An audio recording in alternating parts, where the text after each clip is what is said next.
네, 정치적 격변기에서 새해를 맞이하게 됐는데요. 우리 경제도 2025년 어디로 어떻게 갈지 시험대에 올랐습니다. 지금부터는 새해 경제 전망해 보겠습니다. 신영증권의 박수연 이사 그리고 정철진 평론가가 함께하겠습니다. 두 분 반갑습니다. 네, 안녕하십니까. 안녕하세요. 네, 먼저 지금 여러 가지 좀 어려운 신호들이 지금 감지되고 있거든요. 우리 경제도. 그래서 두 분은 2025년 경제 어떻게 전망하고 계신지 좀 짧게 먼저 전망의 말씀 한번 들어보고 시작하도록 하겠습니다. 정철진 평론가. 한 줄 평은 너무나 뻔한 것 같습니다. 트럼프 2.0 그리고 정치적 불확실성 두 개가 가장 큰 변수이자 이슈라고 바라보고 있고요. 결과적으로 우리 한국 경제 그리고 우리의 자산 시장의 향방 역시도 지금 나오고 있는 트럼프 2.0에 대한 불확실성 그리고 우리 정치적인 이슈에 대한 불확실성 이 두 개의 문제가 어떻게 풀려나가느냐에 따라서 그 방향성이 결정될 것 같다. 이렇게 총평하고 싶습니다. 지금 이제 뭔가 지금 나라 안팎으로 큰 불확실성에 좀 갇혀 있다는 그런 큰 두 개가 있죠. 네. 예. 이제 박소연 이사님 어떻게 전망하십니까? 네, 저는 대비하면 두렵지 않다. 이렇게 한번 전망을 해보고 싶습니다. 이게 왜 그러냐면 사실 이 트럼프 2기 행정부가 시작이 됐는데요. 네. 그 1기 때는 사실 트럼프가 대통령에 당선될 거다라고 전망을 했던 전문가도 거의 없었고 그리고 트럼프가 2년 차에 중국과 무역 분쟁을 벌일 것이다라고 전망을 했던 전문가도 없었습니다. 그만큼 이제 예측 불허의 상황들이 계속 벌어지다 보니까 그 당시는 대비하기가 굉장히 어려운 상황이었는데요. 지금 같은 경우에는 트럼프 2기 행정부가 들어설 수 있다라는 전망을 벌써 6개월, 1년 전부터 했던 사람들이 굉장히 많았고요. 그리고 지금은 트럼프 2기 행정부에서 어떤 정책을 펼 것인지에 대해서 굉장히 다양한 전망들이 벌써부터 나오고 있는 상태입니다. 그렇다라고 한다면 이미 이 부분에 대해서 우리 정부도 어느 정도 대비를 하고 있을 가능성이 높고요. 기업들도 어느 정도 대비책을 마련을 하고 있을 것이다. 그렇게 보면 너무 걱정을 하기보다는 어떻게 대비할 것인가를 지금 논의해 보는 것이 더 생산적일 수 있다 말씀을 드리고 싶습니다. 예, 잘 들었습니다. 나라 안팎의 불확실성 속에서 우리 정부가 대비를 잘해야 된다. 너무 좀 불안해할 필요 없다. 그런 말씀까지 들었는데 오늘 정부가 2025년 경제정책 방향에 대한 발표를 했습니다. 잠시 들어보겠습니다. 반도체 업사이클이 계속되고 있지만 이 업사이클이 언제까지 이어지고 조정 시점이 얼마나 빨리 올 것인가. 그다음에 역시 미국 신정부의 정책에 따른 불확실성 등으로 인해서 하반기에는 좀 더 불확실성이 크다고 할 수 있겠습니다. 네, 정부 발표 내용도 크게 다르지 않군요. 그런데 지금 이제 설명을 들어보면 우리가 이제 올해 성장률을 1.8%로 이제 하향한 것을 볼 수가 있었거든요. 그 주요 배경으로 수출 증가율 둔화를 꼽았어요. 그렇다면은 지금까지 잘 나가던 그 종목들, 반도체, 자동차 이 정도로 볼 수 있는데 이것도 좀 어려워질 거라고 보는 걸까요? 그렇죠. 아마 이제 어느 정도 예견이 됐었고요. 지난 주말 지나면서 최성목 부총리가 1%대 경제 성장률일 것이다라고 예견을 먼저 하면서 우리가 마음가짐을 가졌는데 역시나 1.8%로 올 한 해 경제 성장률을 우리의 기재부가 나온 겁니다. 한국은행이 1.9%였으니까 한국은행의 올해 전망치보다도 0.1%포인트가 낮춘 수치인데요. 이유는 여러 가지 있겠지만 하나를 꼽자면 작년에 한국 경제를 버텨줬던 수출이 올해는 작년만큼은 아닐 것 같다. 작년을 돌아보면 진짜 수출로는 정말 우리 상위 최초의 한 해를 보냈었거든요. 물론 목표로 했던 7천억 달러는 아니었지만 6,800억 달러 이상의 수출을 달성을 하면서 수출로 한국 경제를 버텨왔는데 올해는 이 수출이라는 엔진이 작년만큼은 아닐 것이고 그 이유 작년에 잘 되는 수출 두 개가 반도체와 자동차였잖아요. 이 반도체와 자동차 모두 올 한 해는 좀 수출이 상대적으로 많이 힘들 것으로 보여지고 있어서 결국 우리는 지금 내수는 상당 부분 경제 동력을 찾기가 힘들거든요. 그래서 이런 수출 부진에 대한 부분이 가장 이번에 경제 성장률 하향 조정의 핵심 이유다. 이렇게 당국은 전했습니다. 그렇군요. 자, 그럼 수출 환경이 올해는 더 안 좋다면 투자 심리도 얼어붙을 수밖에 없고 지금 말씀하신 대로 내수는 원래 한파가 몰아친 좀 오래됐고요. 걱정이군요, 참.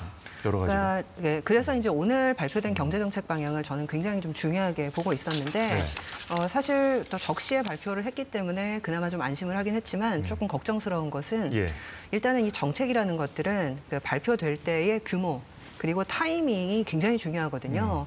왜냐하면 적재적소에 이제 정책들이 발표가 돼줘야 이게 하강을 하는 부분들을 이게 막아줄 수 있는 부분들이 있는데 지금은 이게 이제 국내외 정치적 불확실성이 굉장히 크다 보니까 실질적으로 이거를 합의하는 과정 그리고 정책 시행에 있어서의 타이밍 이런 부분들을 실기를 하지 않을까라는 두려움들이 있다라는 것이 좀 걱정인 것 같습니다. 그래서 일단 정책들이 좀 나오고 있다라는 부분은 좀 긍정적으로 보지만 현재 1월 20일에 아시겠지만은 트럼프 2기 행정부가 출범을 하고요. 트럼프 이제 취임 시기 그때기 때문에 일단은 지금 2월부터는 여러 가지 또 대외 변수들이 많이 좀 우리를 괴롭힐 것 같기 때문에 이 부분들을 좀 면밀하게 살펴야 될 것 같습니다. 예. 자. 물가도 지금 계속 오르고 있는 상황이고 지금 앞서 봤듯이 이제 고용 시장도 뭐 분위기가 좋지 않은 상황인데 KBS가 새해를 맞아서 여론조사한 게 있거든요. 잠시 화면 띄워주시겠습니까? 보면서 이어가도록 하겠습니다. 새해 정부가 가장 힘을 쏟아야 할 분야, 또 이제 경제 성장, 일자리 창출이 가장 많고요. 그다음 정치 사회 안정화, 물가 그리고 집값 안정, 양극화 해소, 사회 안전망 강화 이런 순인데 지금 이 화면에 보시는 4가지 중에 3가지가 좀 경제 관련된 것들이거든요. 예. 저기서 본다면 이 경제 성장률 관련해서 뭐 정부의 전망도 봤으니까 자 일자리 창출, 고용 시장도 좀 좋지 않다는 그렇게 지금 피부로 지금 느낀다는 것이고 국민들께서 그리고 물가도 그렇고요. 그리고 집값 안정. 분까지 나왔는데 어느 부분을 좀 눈여겨보셨습니까, 이사님? 사실 저는 이 일자리 창출이라든지 그 확장 재정의 성격을 가진 재정 정책을 조금 더 저는 중요하게 보고 싶습니다. 왜냐하면 지금 예전에는 경기가 안 좋으면 한국은행의 이제 금리 인하, 이 통화 정책을 조정을 하는 부분을 굉장히 중요하게 여겼었거든요. 금리를 내려주면 그만큼 뭐 대출 금리나 내지는 이자 부담 같은 것들이 경감될 수 있기 때문에 근데 지금은 안타깝게도 이 통화 정책으로 무엇을 하기가 굉장히 어렵습니다. 아시겠지만은 원달러 환율이 지금 1,500원을 갈 수도 있다. 이러한 좀 부정적인 얘기들이 나오는 상황에서 금리를 내리게 되면 원화 약세를 자극할 수 있는 요인이 되기 때문에 물가도 오를 수 있죠. 그렇습니다. 그러다 보니까 이 물가와 환율 측면 때문에 통화 정책을 마음대로 사용하기가 굉장히 어려운 상황이거든요. 때문에 지금 올해 같은 경우에는 이 통화 정책보다는 재정 정책의 변수가 뭐 있어야 되는 그런 한 해라고 저희는 좀 보고 있고요. 그런 측면에서 이 정치적 불확실성이 빨리 좀 사라지고 완화되는 것이 굉장히 중요하다 말씀을 드리겠습니다. 네. 자, 앞서 화면으로 보여드린 여론조사는요. KBS가 한국리서치에 의뢰해서 지난달 29일부터 31일까지 3일 동안 실시한 것이고요. 전국 만 18세 이상 성인 남녀 1,000명을 대상으로 전화 면접 조사한 것이고 16.3% 응답률에 플러스 마이너스 3.1%포인트 표본 오차 있습니다. 예, 설명드리고요.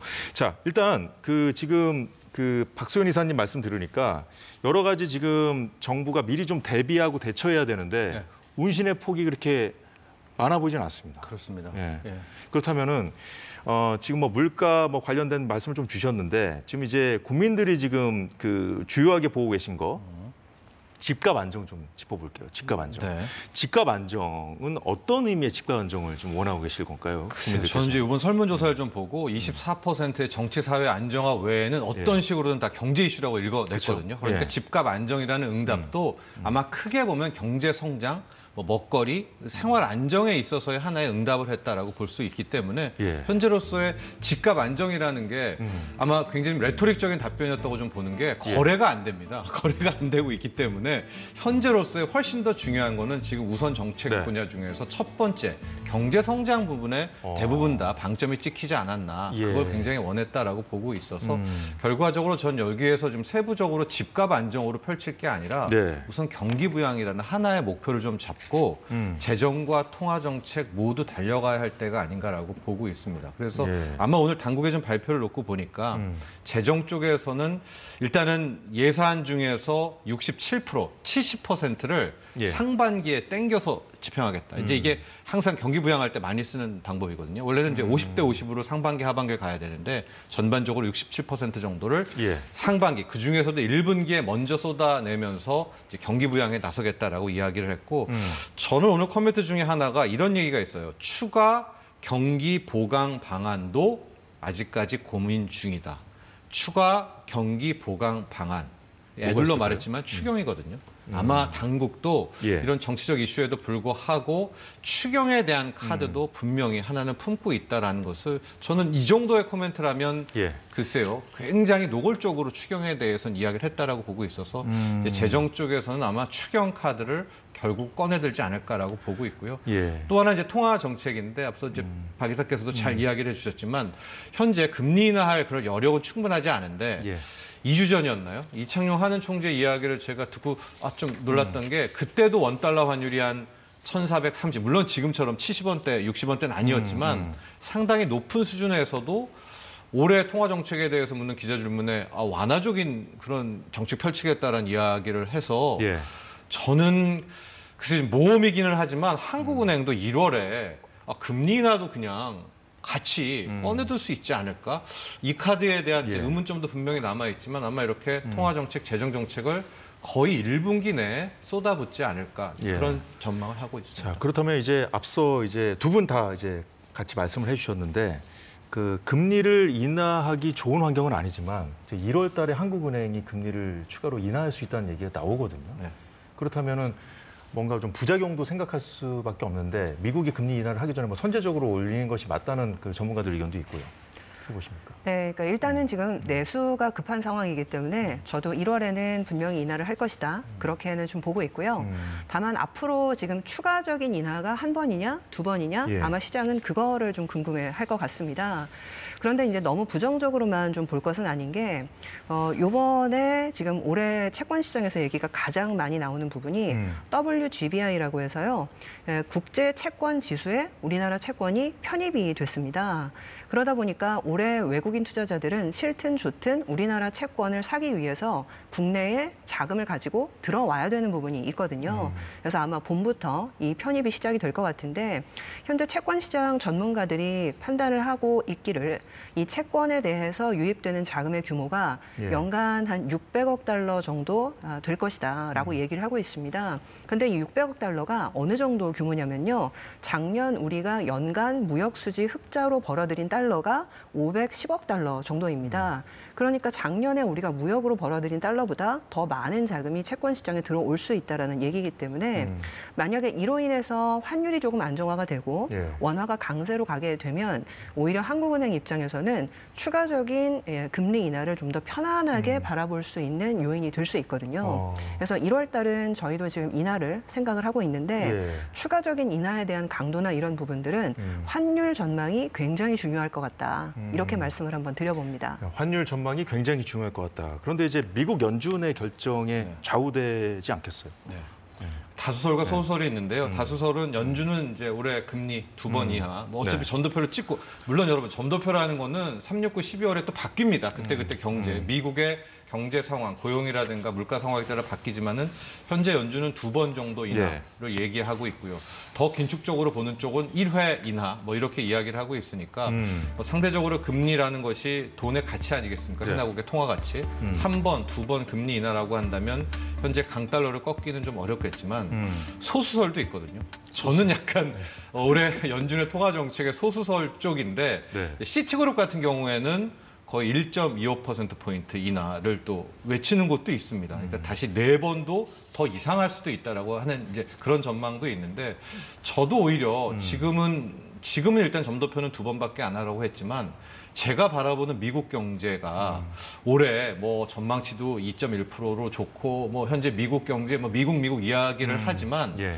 최근에 12월에 나온 지표들을 좀 보면 너무 변동성이 큽니다. 이제 이걸 쉽게 말씀드리면 전교 뭐 1등 하는 친구가 있다라고 해요. 못해도 그냥 한 3등에서 5등 정도로 하면 실력 있네라고 볼 수 있는데 예. 12월에 나온 소비 지표들 보면 너무 좋았다가 또 너무나 나빴다가 또 좋았다가 이런 변동성을 본다면 저는 미국 경제에 대한 뭐 경기 부진의 이슈가 예. 완전히 사라지지 않았다라고 봐서 어쨌든 1월 20일 날 트럼프의 취임과 함께 첫 번째 행정명령 나오고 예. 뭐 반대 뭐 보복 조치 나오고 반경 나오고 한 1분기를 지나는 어느 시점에 보면 저는 미국 경제가 오히려 부진 쪽으로 돌아설 수가 있다라고 보는 쪽이어서 저는 그렇게 된다면 연준도 2번의 금리 인하는 아니고 그 이상을 할 수밖에 없다라고 봐서 저는 올 한 해를 좀 놓고 보면 연준의 통화 정책은 상당히 뭐 3회 이상, 4회 가까운 금리 인하를 저는 보고 있거든요. 그러나 네. 다수설은 2회라는 점을 함께 말씀드립니다. 저 뭐 지금 박 이사님 어떠세요? 어떤 뷰를 갖고 계십니까? 뭐 다수설에 가까우세요? 아니면 지금 정청일 평론가 말씀 어떻게 들으셨습니까? 네, 사실 저희도 좀 소수설에 좀 가깝습니다. 아, 그러니까 이제 금리 인하를 생각보다는 좀 많이 할 수 있지 않을까 이런 그래요? 생각을 좀 하고 있는데요. 왜냐하면 이게 지금 점도표라고 아까 말씀하신 부분이 연준 인사들끼리 자기네들끼리 회의하면서 몇 번 내년에 해야 될 것 같아라는 어떻게 보면 설문조사이거든요. 예. 근데 중요한 게 이 설문조사를 3개월에 한 번씩 하는데 그때마다 이 점도표가 너무나도 드라마틱하게 많이 변합니다. 그러니까 이게 사람 생각이라는 게 절대 고정되어 있지 않고 예. 3개월마다 자기가 보는 경제 지표와 현상에 따라서 마음을 확확 바꾸는 거거든요. 그렇기 때문에 이번에 점도표가 내년에 2번 인하를 적시했다라고 해서 예. 반드시 올해 2번 가리라는 보장도 전혀 없는 것이고요. 그리고 올해 사실은 트럼프가 이제 취임을 하고 나면 우리나라 이제 2차 전지 관련된 기업들도 촉각을 곤두세우고 있을 텐데 각종 보조금들을 많이 폐기하거나 축소하겠다라고 얘기를 하고 있습니다. 근데 대부분의 이런 보조금 같은 것들이 미국 경제를 자극하는 상당한 좀 중요한 역할을 했었기 때문에 예. 이 보조금 축소 이후에 미국 경제가 둔화될 수 있다라는 전망도 지금 심심치 않게 나오고는 있거든요. 그러니까 지난달 그 미국 연준의 발표, 그러니까 이제 금리 인하의 좀 속도를 조절할 수 있다는 그 뉘앙스를 고지고대로 좀 믿을 건 아니고 좀 지켜봐야 된다는 그런 말씀을 두 분 다 해주셨는데, 자 그렇다면은 그 미국 증시에도 영향을 크게 미칠 수밖에 없지 않습니까? 그 미국 연준. 네. 그러니까 올해 그 미국 증시는 어떻게 좀 전망하고 계신지 좀 듣고 다음 주제 또 넘어가도록 하겠습니다. 네. 말씀해 주시죠. 올해, 그러니까 작년에 미국 증시가 뭐 정말 기염을 토했고요. 미국 역사상 1800년도 초에 뉴욕 증시 시작된 이후로 사상 최고가에서 지금 움직이고 있고 예. 올해 각종 시중 증권사들과 금융기관에서 국내외입니다. 나온 미국 증시의 전망은 너무나도 밝습니다. 뭐 S&P 500에 대해서도 웬만한 곳에서 15%, 20% 이상의 상승 전망을 하고 있는데 예. 제가 미 증시에 있어서도 저는 또 소수설이에요. 네, 저는 오히려 미 증시가 이미 작년에 상당히 트럼프에 대한 모든 기대감들, 트럼프가 펼칠 수 있는 정책에 대한 기대감들을 끌어왔다라고 봅니다. 지금 말하는 자율주행이라든가 예. 뭐 여러 가지의 지금 뭐 양자 컴퓨팅이라든 것들을 받을 만큼 프리미엄을 줄 만큼 작년에 줬고 올해는 이 부분에 대한 어떤 현실 검증을 좀 하게 될 텐데 예. 저는 그에 비해서 주가가 너무 많이 올랐다고 보고 있거든요. 웬만한 우리가 알고 있는 빅테크들의 PER이라고 하죠. 네. 40배, 50배, 50년치를 지금 땡겨받고 있고요.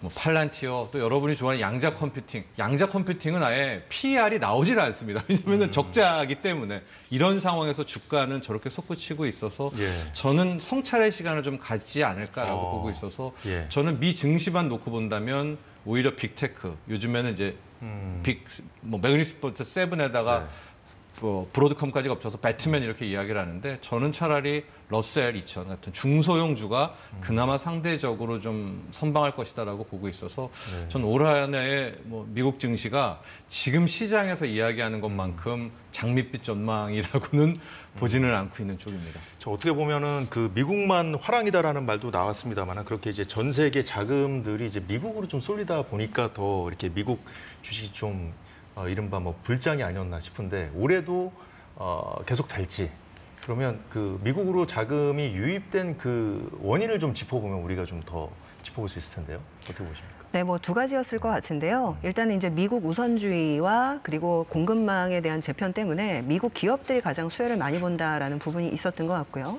그리고 이제 방금 뭐 지적을 해주셨지만은 대부분의 미국 빅테크, 이 빅테크 회사들이 뭐 특허라든지 그리고 기술력에서 압도적인 어떤 경쟁력을 좀 보유하고 있기 때문에 사실상 AI나 반도체 장세에서는 다른 기업에 투자를 할 뭐 필요 자체가 없었기 때문에 미국 경시가 더 올랐던 부분도 있거든요. 예.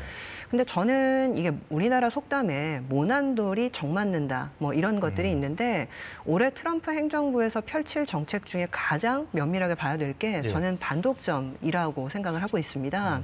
아시겠지만 정부 효율부를 맡은 이제 일론 머스크 네. 뭐 이분에 대해서 굉장히 많은 얘기들이 오가고 있는데 최근에 이제 이 AI 관련돼서도 여러 가지 반독점 이슈들을 얘기를 하고 있고요.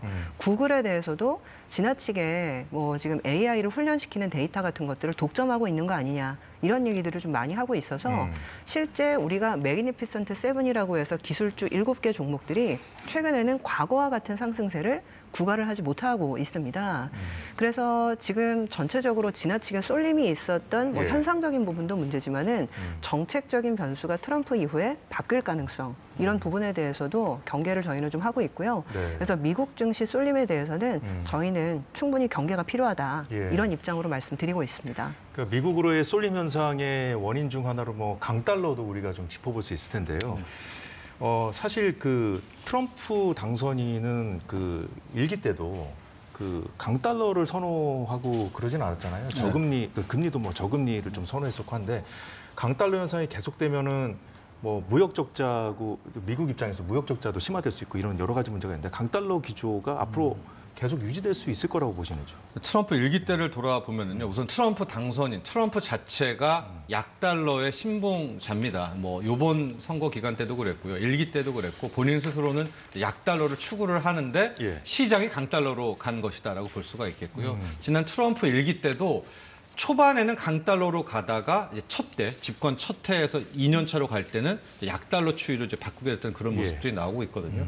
저는 그래서 올해도 이 환율 부분도 거의 상당수의 시중 증권사들, 뭐 경제연구소가 강달러에 대한 유지, 1,430원대의 뉴노멀 이야기를 많이 하고는 있지만 저는 1월 20일을 크게 보면 취임식을 변곡점으로 해서 예. 이제 첫 번째, 두 번째 행정명령이든 뭐 자기가 말하는 관세 폭탄이든 무슨 카드를 꺼내들지 않겠습니까? 예. 그거에 대한 주고받음을 티격태격을 한번 보고 나면 상당 부분 이 강달러에 대한 프리미엄도 쉽게 빠질 수 있지 않을까라고 보고 있어서 전 올 한 해를 놓고 보면 오히려 환율은 안정되는 하반기로 가면 예, 갈수록 오히려 예. 약달러 기조를 바라보고 있습니다. 다만 이건 또 차트도 함께 봐야 되는데요. 지금 이제 달러 인덱스 기준으로 해서 108 라인에서 계속 움직이고 있는 것 같아요. 예. 이게 전에 갔던 데가 110이었었거든요. 그게 이제 2023년 가을이었었는데 저러고 있다가 아마 뭐 109, 110을 또 찍어버리면 이건 뭐 기술적으로 우리가 모르는 달러 강에 대한, 달러 강세에 대한 이슈가 있다고 해서 인정해야 되겠지만 네. 저는 108 저 언저리의 부분에서 110을 안 가고 이제 하방 쪽으로 방향을 잡게 된다면 또 여기서 취임식 가게 이어지게 된다면 그다음에 또 하나의 중요한 변수가 예. 일본의 금리 인상이거든요. 그래서 저는 엔화 강세까지도 같이 덧붙여진다면 네. 지금 모든 사람 100명 중 99명이 말하는 강달러, 뭐 환율 폭등 이 이슈도 오히려 취임식과 함께 상당 부분 크게 역전되지 않을까라는 쪽인데 예. 다시 한번 말씀드리면 이 역시도 소수설이라는 점은 알겠습니다. 우리 시청자 여러분들께 말씀드리고 근데 이제 싶어요. 트럼프 네. 당선인이 천명한 대로 세계 각국에 이제 관세 부과를 이제 하면요. 이제 그 상대국의 이제 그 가치, 그러니까 이제 통화 가치는 또 낮아질 것이고 또 이제 반대로 이제 미국의 물가도 올라갈 수 있지 않습니까? 그래서 지금 말씀하신 대로 여러 가지 좀 문제점을 고려해서 트럼프도 이제 관세를 만약에 물린다면 그 본인이 천명한 그 정책을 한다면 좀 시간을 좀 여유를 두고 좀 상황을 지켜보면서 할 수도 있지 않을까요? 근데 1971년도에도 미국이 한 4개월 정도 보편 관세를 한 10% 정도 부과를 한 적이 있었습니다. 예. 그때 이제 닉슨 대통령이 이제 금태환을 폐지를 했을 때 당시에 이제 일본과 유럽 기업들을 좀 압박하기 위해서 네. 보편 관세를 실행을 했었는데 그때 흐름이 굉장히 재밌습니다.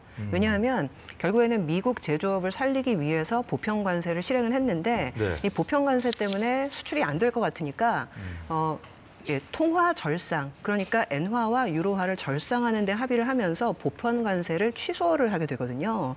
그러니까 어떻게 보면 실질적으로 이 보편 관세라는 것들은 그 당시에도 협상 카드였고요.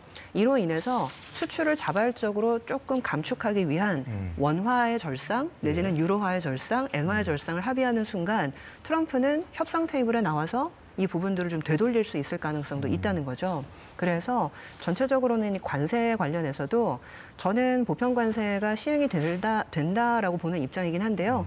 이것이 협상 카드일 가능성도 충분히 고려가 돼야 된다라고 말씀을 드리겠습니다. 예, 알겠습니다. 자, 올해 경제도 외부 변수들 참 많고요. 변동성이 어느 때보다 클 거로 보이는데 위기 상황이 오지 않도록 잘 대비하려면 혼돈의 전국 상황부터 올바른 방향으로 잘 수습돼야 하지 않을까 생각됩니다. 새해 경제 전망해 주신 두 분 말씀 여기까지 듣겠습니다. 수고하셨습니다. 네, 사사건건 오늘 순서 여기서 모두 마치겠습니다. 내일 다시 인사드리겠습니다. 고맙습니다.